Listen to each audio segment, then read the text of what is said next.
का टाइम है और नाश्ता तैयार हो रहा है, तो मैं भी तैयार होकर शॉप पे जाने के लिए अभी नाश्ता करेंगे और शॉप पे जाएंगे, फिर इंशाल्लाह वहाँ पे आपसे मिलते हैं। और शॉप पे जाने के लिए मुझे नहीं था पता कि बाहर ये सीन चल रहा है। जब मैंने ब्लाइंड खोले और नज़र आया कि भाई साहब आज तो जाने वाला कोई सीन ही नहीं है। जाने का प्रोग्राम तो थोड़ा लेट हो रहा था, लेकिन नाश्ता इतने में तैयार हो रहा था, साग वाले पराठे और चाय।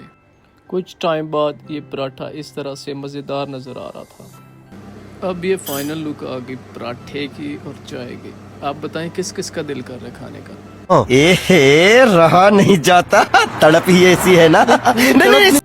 अल्हम्दुलिल्लाह नाश्ता करने के बाद फिर गाड़ी में बैठ गए, और गाड़ी से बैठने से पहले जो उसके रास्ते में बर्फ़ आती थी पीछे की तरफ, वो सारी साफ़ की, जो कि मैं रिकॉर्ड नहीं कर सका क्योंकि ऊपर से बर्फ़ पड़ रही थी, रिकॉर्ड करना मुश्किल था। तो वो सारा अपना रास्ता साफ़ किया। उसके बाद भाई के साथ बैठ के तो मैं शॉप की तरफ आ गया।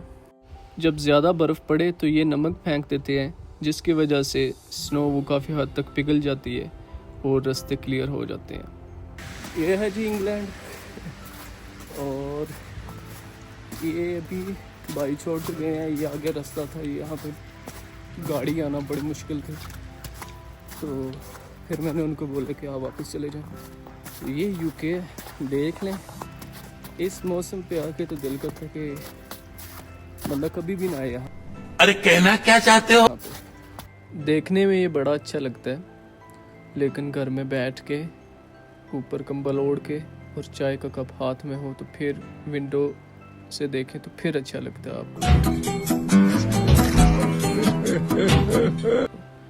लेकिन अगर आपने काम पे जाना है या कहीं बाहर निकलना है तो फिर बिल्कुल भी नहीं। ये जी हमारी शॉप के बाहर जो गंद पड़ा हुआ है ये आपको नज़र आ रहा है। 5 का टाइम बज चुका था। संडे को हम शॉप 5 बजे बंद करते हैं। मैंने शॉप बंद की और इतने में गाड़ी भी आ गई, भाई आ गए मुझे लेने के लिए। जब गाड़ी में बैठे तो मुझे पता चला कि आज हम सिनेमा मूवी देखने जा रहे हैं, और ये मूवी थी मुफासा। सिनेमा के बाहर कुछ इस तरह से सूरत हाल थी, चलने भी ठीक से नहीं हो रहा था, लेकिन मेरे भांजों ने ज़िद की कि टिकट बुक है तो लाजमी जाना है, तो हमें आना पड़ा। और ये मेरा भांजा मोहम्मद ज़करिया, जिसने सबसे ज़्यादा ज़िद की कि मूवी देखने जाना है। हालांकि वह रोड्स पे कोई हालत नहीं थी जाने की, लेकिन इसकी ज़िद ने हम सबको मजबूर किया कि हम भी जाएं और देखें। ये मेरा फर्स्ट एक्सपीरियंस था सिनेमा का। मैं इससे पहले कभी सिनेमा नहीं गया, लेकिन काफ़ी अच्छा एक्सपीरियंस रहेगा होपफुली। ये अंदर से सिनेमा, मतलब सिनेमा नहीं है ये उनकी शॉप्स वगैरह है। अगर किसी ने कुछ चीज़ लेनी हो यहाँ से तो वो ले सकता है।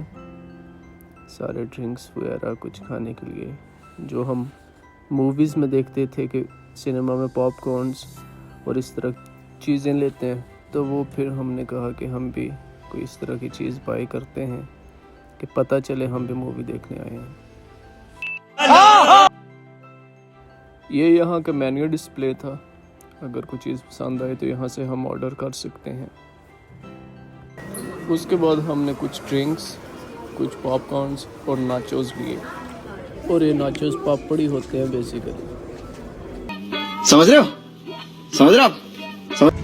सिनेमा की एंट्रेंस कुछ इस तरह से थी। बिल्कुल अंधेरा था और अंदर स्क्रीन चल रही थी।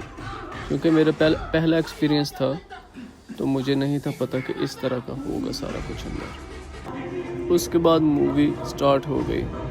मैं उसका सारा म्यूज़िक तो नहीं सुना सकता, इसलिए मैं आवाज़ के साथ आपको सुना रहा हूँ, क्योंकि कॉपीराइट भी आ जाता है इस वजह से।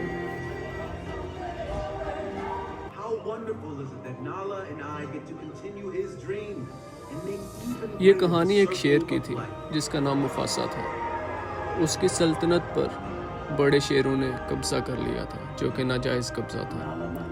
उसने पूरे जंगल को इकट्ठा किया, वहाँ के जानवरों को इकट्ठा किया और बताया कि अगर हम इकट्ठे होकर लड़ें तो इनसे छुटकारा हासिल कर सकते हैं। जैसा कि मेरा लीडर इमरान खान कहता है और करके दिखाएगा इंशाअल्लाह। फिर यहाँ पे मूवी ख़त्म हो गई और सब लोग सिनेमा से बाहर निकल आए। उसके बाद फिर मैंने दोनों शेरों से मूवी के मुतल्लिक पूछा कि उनको मूवी कैसी लगी, जो कि उनको बहुत पसंद आई थी। उसके बाद बच्चों के लिए बर्गर और बड़ों के लिए नान कबाब लिए और घर चले गए। अभी घर पहुँचे और ये देखें, ये छोटे मेरे भांजे और भांजियाँ, उन्होंने ये शगुफ्ता आंटी बनाई है, आप देख सकते हैं। और उसने पूरी अपने मेकअप भी किया हुआ है और ज्वेलरी भी पहनी हुई है। तो जी यहाँ पे अपना वीलॉग एंड करते हैं। उम्मीद आपको ये पसंद आया होगा। मिलते हैं अगले वीलॉग में। अल्लाह हाफ़िज़।